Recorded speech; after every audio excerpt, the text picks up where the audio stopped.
시청자 여러분 안녕하십니까? 시청자 여러분, 오늘은 영원한 제야 운동권의 대부로 불리신 장기표 신문명 연구원 대표님 모시고 4.7 재보선과 내년 대선을 앞두고 경랑이 예상되는 2021년 전국을 진단하는 신춘 대담 시간을 갖도록 하겠습니다. 네, 반갑습니다. 장 대표님. 예. 안녕하세요. 새해 복 많이 받으시고요. 고맙습니다. 새해 복 많이 받으십시오. 우선 지난해 4.15 총선에서 많은 저희 시청자뿐만 아니라 국민들도 6전 7기를 기대했는데 좀 아쉽게 됐습니다만 그 이후 어떻게 지내시는지 이제 현실 정치에서는 완전히 손을 떼신 것인지 어쩐지. 제가 좀 말씀. 우리 시청자 여러분, 그리고 또 국민 여러분, 먼저 새해 복 많이 받으시기 바랍니다. 제가 오늘 아주 오래간만에 우리 고영신 박사께서 진행하시는 고영신 TV에 나오게 됐습니다. 시청자 여러분들 잘 아시는 바와 같이 고영신 TV는 가장 사실에 근거해서 정론을 펼치는 분입니다. 그래서 전 시청자 여러분들의 수준도 다른 이 국민들보다도 훨씬 높다 이렇게 생각하고 오늘 하여튼 출연해서 말씀 나눌 수 있게 돼서 저서 굉장히 기쁩니다. 그래서 그리고 지난 총선 때도 저를 많이 성원해 주셨는데 제가 나이가 지금 금년에는 지금 77입니다. 그러시군요. 작년이 76인데 그럼에도 불구하고 제 뜻을 이루기 위해서는 국회의원이 돼야 된다 하는 생각으로 작년에 김해에서 출마를 했는데 제가 낙선했습니다. 아마 이 고영신 TV 시청자 여러분들께서도 제 낙선에 대해서 굉장히 안타까워 하시는 분들이 많을 겁니다. 우리 시청자 여러분, 국민 여러분, 그러한 안타까움이 저에게는 또 새로운 힘이 됩니다. 그래서 저는 어쨌든 한편으로는 이 국정을 총체적으로 파탄내고 있는 문재인 정권을 끝장내고 또 다른 한편으로는 정말 한국 정치가 새로워지고 또 한국 사회가 모든 국민이 잘 사는 그런 나라를 이룸으로써 저의 뜻도 구현코자 합니다. 앞으로도 많이 좀 성원해 주시기 바랍니다. 네. 그러면은 본격적으로 몇 가지 좀 질문을 드리면서 대담을 시작하도록 하겠습니다. 지난 4.15 총선에서 지금 여권이 압승을 했고 그 이후 어떻게 보면은 문정권의 폭주랄까 그런 것들이 진행이 되어 왔어요. 그런데 최근에 보면은 문정권에 대한 지지율이 폭락세입니다. 왜 그럴까요? 뭐 당연하죠. 아주 너무 당연합니다.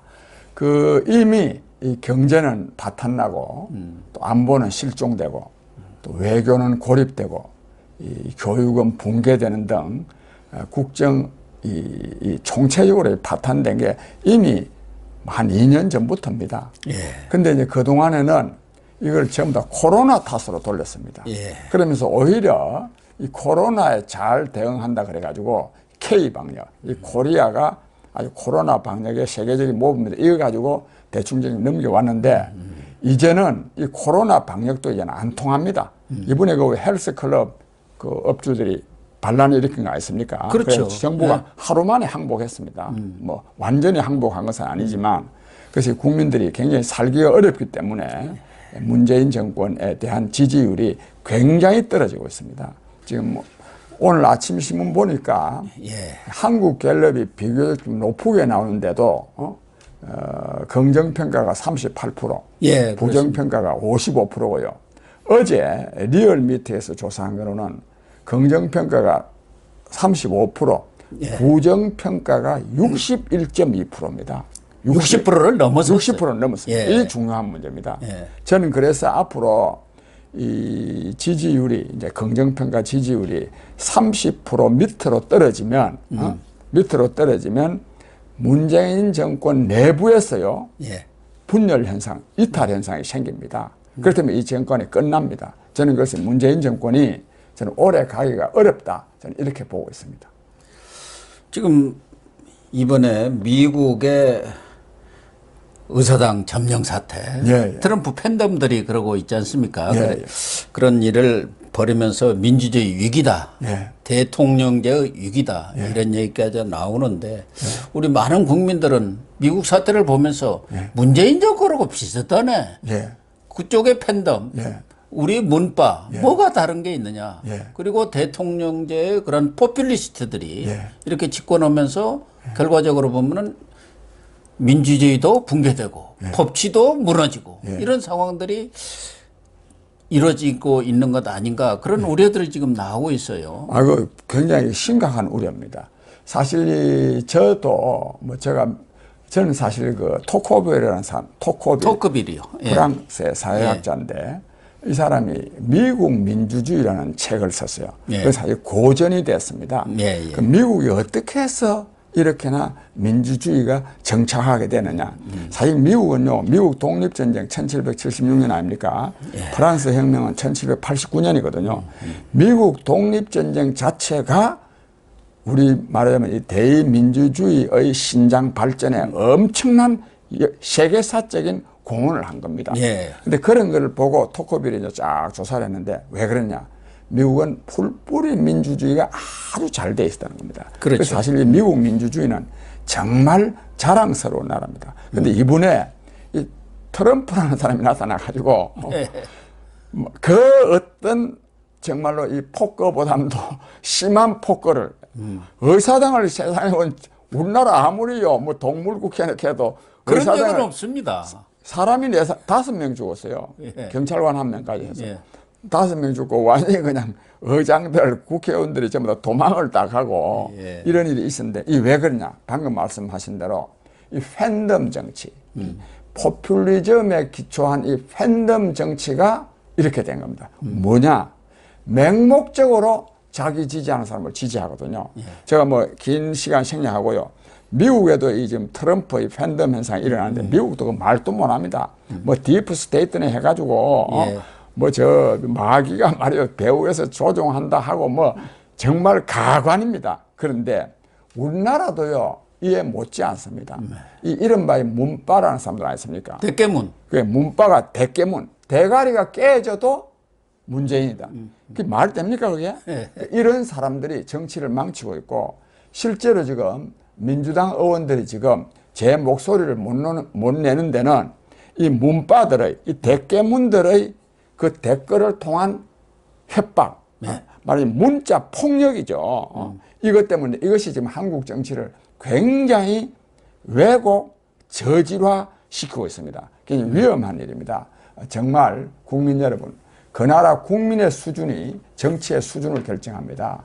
이런 식으로 문재인 정권이 국정을 총체적으로 파탄내고 있는데도 문재인이니까 나는 무조건 대가리가 깨져도 지지한다. 이런 국민 가지고는요, 국민이 잘 살 수가 없습니다. 물론 우리 고영신 TV 시청자 여러분들께서는 전혀 이런 이 팬덤 정치, 포퓰리즘에 놀아나지 않으실 텐데 주변에 그런 분들이 있으면 정말 차근차근하게 달려서 그렇지 않도록 좀 해야, 그래야 우리나라 정치가 말하자면 정상화될 수 있다. 저는 이런 말씀을 꼭 드리고 싶습니다. 그러니까 미국의 공화당들도 그런 트럼프 팬덤이 무서워서 말을 제대로 못 한다는 그런 언론 보도가 있더라고요. 그런데 우리의 경우는 진짜 이 문바들 무서워갖고 민주당 의원들이 입을 뻥긋을 못 합니다. 몇 사람 했다가 뭐 금태섭 전 의원 같은 건 쫓겨나갔고 이번에 뭐 이낙연 대표까지도 사면설 얘기했다가 아주 그냥 폭탄 세례를 맞았지 않습니까? 그래서 과거에는 이런 문바라든가 이른바 친문 강성 세력들에 대해서 인이 마음대로 그렇게 됐어요. 대통령 마음대로 해라. 문재인 마음대로 했는데 실제로 지금 돌아가는 이런 상황을 보면은 오히려 이런 친문 강성 세력들이 문재인 대통령은 그 사람들에 대해서 전에 뭐 대선 과정인가 그때 양념이라고 그랬고 얼마 전에 이낙연 대표는 당에 활력을 주는 그런 사람들이라고 했는데 실제 지금 하는 것을 보면은 양념이나 활력소가 아니라 실제로 이런 친문 강성 대깨문들이 오히려 이제 권력을 문재인이라든가 민주당이 이 대깨문들 친문 강성의 눈치를 보는 하나의 족쇄가 돼가는 그런 상황이 바뀌었습니다. 족쇄가 될 뿐만 아니고요. 그 세력을 망하게 하는 세력입니다. 이번에 미국만 하더라도 이 트럼프 팬덤들이 결국은 트럼프를 망하게 합니다. 저는 사실 트럼프요. 임기가 불과 지금 열흘 정도도 열흘 못 남았네. 20일. 열흘 정도 남았는데 그래도 저는 탄핵해야 된다고 생각합니다. 탄핵해야 되고 지금 그렇지 않아도 탄핵을 하든가 유죄 판결을 받도록 하든가 한다는데 결국은 트럼프가 망합니다. 대깨문도 마찬가지입니다. 대깨문도 결국은 이런 식으로 해가지고 예를 들면 그 이낙연 씨가 그 말 한 거 아닙니까? 사면 이명박 대통령은 박근혜 대통령을 위해서 한 말이 아닙니다. 물론 적어주려고 한 말입니다. 그런데 그거를 대깨문들이 막 규탄한다고 해서 못하는 거 아닙니까? 그럼 누가 망하느냐? 문재인이가 망하고요. 이낙연이가 망합니다. 그래서 그래서 세상의 이치가 너무 과도하게 하면 자기가 망하는 겁니다. 지금 앞서도 잠깐 장 대표께서 언급하셨지만 문재인 정권이 긍정평가, 그러니까 지지율에서는 취임이후 최저치고 부정평가는 최고치를 기록을 했지 않습니까? 여기에 대한 진지한 사실은 반성이 있고 거기에 따른 어떤 대변신, 변화랄까 이런 것이 모색돼야 하는데 최근에 보면은 국면전환을 한다 해가지고 내각도 조금 바꿨고 또 1월 달에도 내각 개편이 있답니다만은 청와대도 좀 바꿨습니다만은 큰 변화를 기대하기는 좀 어려운 것 아닌가. 일단 그 현상만 봤을 때는 전혀 어렵습니다. 어려운 게 아니라 안 됩니다. 국민 통합, 화합 등등을 내세우는데 문재인 대통령 말하는 거는요 한가도 믿을 게 없습니다. 사실 우리 시청자 여러분, 혹 시간이 되신다면 네이버 같은 데 들어가면 문재인 대통령 취임사가 있습니다. 그걸 한번 읽어보면 문재인 대통령이 얼마나 거짓말쟁인지, 정말 저 말이 좀 심할지 모르겠는데 거짓말쟁이를 넘어서 정말 내 이 말을 할 수밖에 없는데 정말 사기꾼이라는 생각이 듭니다. 이 사기 정권입니다. 이게 완전히 거짓말을 그냥 아주 눈도 깜짝 안 하고 합니다. 지금 앞으로도 마찬가지입니다. 그래서 지금은 또 뭐라고 말하냐면 어제 보도에 보니까 탈정치한다 그런다. 그런 소리, 그런 가지고 되는 게 아닙니다. 그래서 저희는 제가 좀 이따 말씀드리겠는데 이 임기가 얼마 안 남았지만 저는 이 문재인 대통령이 임기 끝나면 딱 역대 대통령의 그 비극적인 역사 아닙니까? 흑역사가 다시 흑역사가 되는 무슨 거예요? 말이냐? 망명을 하든지 죽든지 교도소 가든지 근데 이게 반복 안 됐으면 좋겠어요. 안 되려 그러면 어찌해야 되느냐? 중간에 사임해야 됩니다. 내가 지금까지 국민 여러분, 내 딴에는 잘하려고 했는데 정말 내 이 국정 운영은 실패했다. 그래서 국민 여러분들에게 너무 많은 어려움을 안겨줬다. 난 그래서 임기가 이제는 한 1년 한 3, 4개월밖에 안 남았어요. 1년 4개월. 1년 4개월도 못 남았네. 그래 남았지만 내가 책임을 통감하고 물러난다. 저는 이래 해야, 그래야 흑역사, 말하자면 교도소 안 가고 넘길 수 있지 않을까. 저는 그런 생각이 듭니다. 그런 생각이 들 정도로 이 정권은 구제불능입니다. 현실적으로 대통령이 물러나기는 어렵다 하더라도 어떤 정책적인 부분이라든가 이런 부분에 있어서 대전환을 모색하는 게 바람직한데 탈원전이라든가 여러 가지 그런 부동산 정책 등을 주도했던 김상조 정책실장은 사표를 냈는데 그대로 또 꼭 필요하다 해서 주저앉혔어요. 그러면서 며칠 전 이제 화상 신년회를 가졌지 않습니까? 거기에서 말씀하신 대로 핵심은 대통합, 통합으로 가겠다 이런 얘기를 내세웠거든요. 그런데 과연 통합으로 갈 수가 있느냐가 문제죠. 통합으로 저 사람들이 갈 사람들이 별로는 아닌데 네. 그러나 이제 흉내라든지 좀은 뭐 또 할 것 같아요. 왜 그러면 원체 자기들이 급하니까. 근데 그 단초가 뭔가 하면 이명박 박근혜 두 전직 대통령 석방을 저는 검토하고 있다고 생각합니다. 그러니까 사면 이래저래 말하면 이제 사면해야 될 상황에 왔지만 이제 그 국민 대통합이라는 명분을 내걸고 저 석방을 할 것 같은데 저는 뭐 그렇든 저렇든 석방돼야 된다고 생각합니다. 그렇죠. 정말 네. 이 구적폐보다 신적폐가 몇 배나 더 많은데 예. 지금도 무슨 뭐 적폐청산이라는 명분을 내걸고 구속해두고 있는 것은 아주 잘못됐습니다. 그리고 또 박근혜 대통령의 경우는 또 여성이고 징역을 지금 4년을 살았습니다. 예. 이걸 계속 구속돼 두고 있다는 거는 저는 이 문재인 대통령이 악독해서가 아니라 무능해서 그렇다고 합니다. 예. 무능해서. 그래서 좀 사면 카드를 활용을 하려고 생각은 했던 것 같은데 문재인 대통령이 직접 욕먹기는 그러니까 이낙연을 대타로 내세워 가지고 사면론을 쓱 흘렸던 거 아니겠습니까? 그런데 그게 워낙 자기들이 생각한 것 이상으로 반발이 나오니까 썩 거둬들인 비슷한 모양을 해서 유보하면서 나오는 얘기가 분리사면.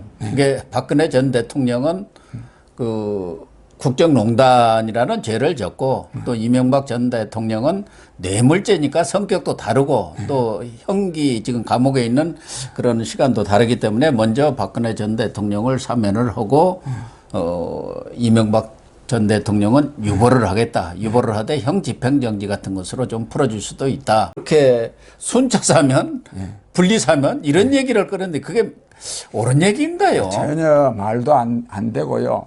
말도 안 되고 우선 그 사면한다 그러니까 뭐 반대가 있다. 물론 뭐 여론조사상으로는 좀 비슷하게 돼 있습니다. 비슷하게 나오더라고요. 네, 비슷하게 나오는데 저는 그거 솔직히 말해서 별로 많이 믿지도 안 하고 또 문바들 그쪽이 반대하는 것이죠. 그쪽이 예. 그런 것 가지고요 제대로 못하는 그런 지도자가 아닙니다.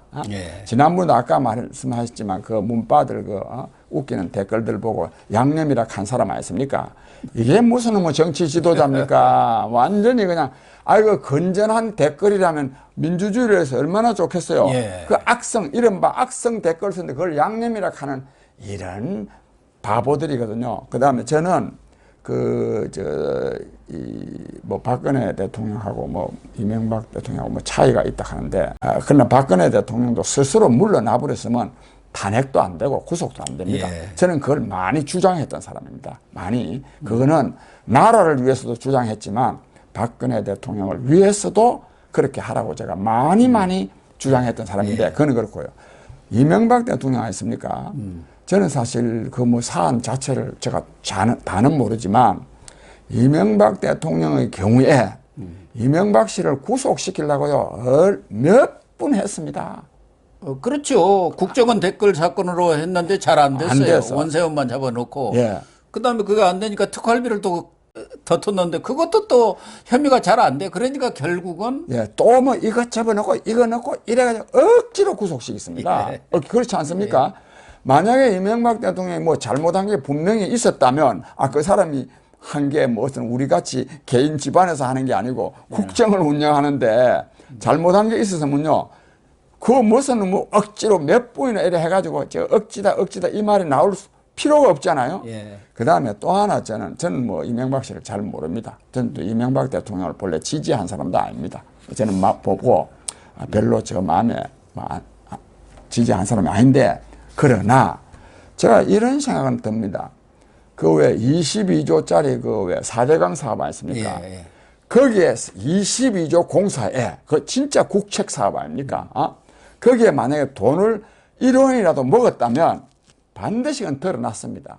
감사원 감사를 몇 번을 받았고 몇 번이고 그러고 얼마나 조집니까? 더 떴으면 그것도 안 나오니까 결국 예. 자기 회사 다스를 지진 예. 거 아닙니까? 그래요. 그게 나올 수밖에 없죠. 그러니까 그런 거로 볼 때 이명박 씨가 나름대로는 굉장히 청렴하게 정치를 했다는 게 제 생각입니다. 예. 그래서 이제 그걸 아까 말씀하신 거 있잖아요. 박근혜 씨하고 이명박 씨 구분하는 거 전혀 그는 또 다른 억지라고 저는 봅니다.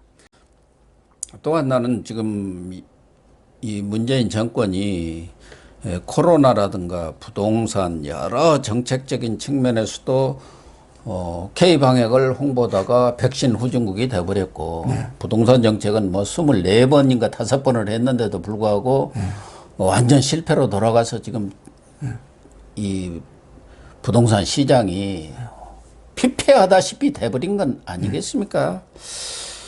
그런 상황에서 지금 특별하게 어떤 정책적 카드를 내놓을 것은 없는 그런 상황이란 말이에요. 그런데 올해는 또 재보선도 있고 거기다가 임기 말로 들어가기 때문에 과연 문재인 정권이 올해 제대로 국가를 운영할 수 있을지 그런 것들이 좀 걱정이 돼요. 그래서 제가 우선 하나 이 정권은요, 이 정권은 여러 가지 무능하고 또 그러면서도 또 독선적이고 오만하고 말하면 그 유행 있지 않습니까? 내로남불, 예? 내로남불, 후한무치, 적반하장. 뭐든지 잘못한 거는요, 언론 탓이거나 야당 탓이거나 심지어는 국민 탓입니다. 그래서 저는 이래 생각합니다. 저는 이제 아까 처음에 저 말씀도 하셨지만 제가 재야 출신 아닙니까?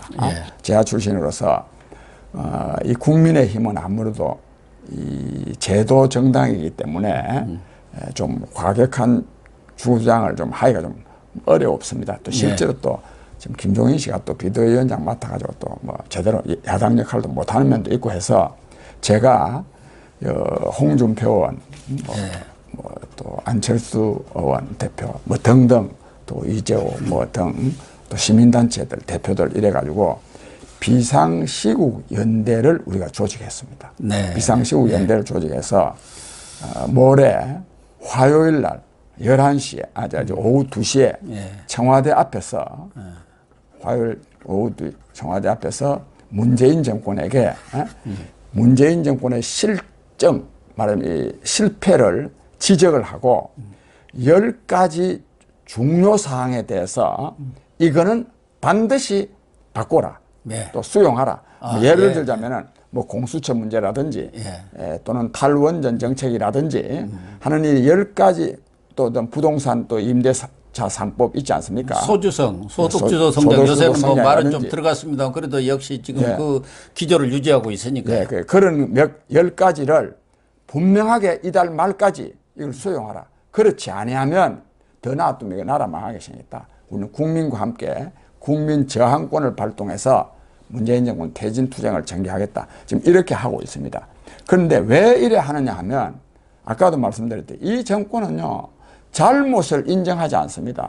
시정을 안 합니다. 부동산 정책요. 부동산 정책 24번 내놓고도 아직도 지금도 잘하고 잘 될 거다고 그럽니다. 특히 이번에 방역과 관련해서도 추미애 장관 아니십니까? 이 지금 동부구치소에 확진자가 무려 지금 1,200명 가까이 됩니다. 전체 재소자의 절반이 둘 중에 한 명은 48% 코로나에 걸려. 그런데 잘 아시면 교도소에는요 개개인이 한 발짝도 지멋대로 못 갑니다. 교도소 뭐 아주 전공 아니십니까? 똑 가두어 있고 접견을 나가도 다 인솔을 해가지고 줄 서가지고 가고 그러는 데서 이게 일어났기 때문에 이거는 전적으로 방역 조치를 제대로 강구하지 못한 겁니다. 그 주무장관이 누구냐? 추미애 씨거든요. 추미애 장관이거든요. 근데 자기는요 적절한 조치를 취했다고 하고 있습니다. 그 어제 국회에서 얘기 들으셨죠? 저 MB 탓을 하고 있잖아요. 그 밀집으로 지어나가고 그렇다는 거 아닙니까? 그러니까 이게 신식으로 최연대식으로 지어놨는데 밀집으로 지어놔서 그렇다고. 근데 특히 이게 문제가 이 사람들이 그것만 그런 게 아닙니다. 주택 가격도요. 전에 청와대 뭐 이제 정책실장하는 사람이요. 이명박 정부 때 잘못해가지고 그때 지금 드러나고 있다는 겁니다 지금. 참 그러니까 이게 아까 말씀드렸는 대로 언론 탓, 야당 탓, 국민 탓에 지난 정권 탓. 이게 제가 아까 말씀드린 대로 구제불능입니다. 그러니까 이거는 국민이 나라의 주인입니다. 국정 운영을 잘못하면 쫓아내야 됩니다. 저는 그렇게 앞으로 해야 된다고 보고 있습니다.